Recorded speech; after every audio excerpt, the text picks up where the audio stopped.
Now that we have conceptual discussions out of the way, let's take a look at how Uncharted 2 handles its high-level pacing. This chart on one axis has all the game's chapters, while on another has abstract levels of intensity from 1 to 5, where 1 is gameplay as calm as you can get, and 5 is some crazy adrenaline-pumping stuff. In the last video, we have talked about how high-level pacing needs to resemble peaks and valleys, something that Uncharted 2 has taken to heart. Now, I want to go over some points on the chart that are worthy of note. First, you can see that the game starts with a bit of a bang, defining the base rhythm and hooking players with action straight away. We will actually talk about this particular section more in detail in a later video. After the exciting beginning, Uncharted 2 slows down a bit to then gradually raise intensity to its first peak. It does this 3 times, with each peak representing some of the most memorable set pieces in the game.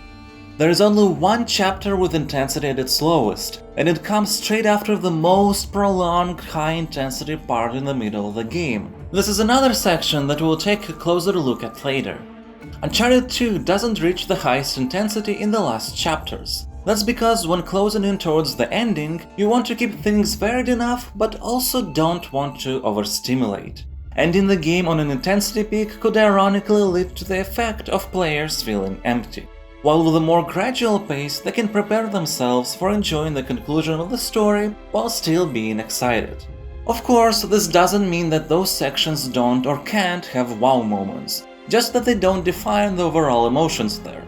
Speaking of story, you can juxtapose this whole chart of gameplay intensity onto the narrative structure that mirrors it. And taking things further, if you are aware of the 3-act structure paradigm, you can see how the game essentially follows it. The way Uncharted 2 varies its overall intensity throughout its 10-hour experience provides a very important foundation for good pacing.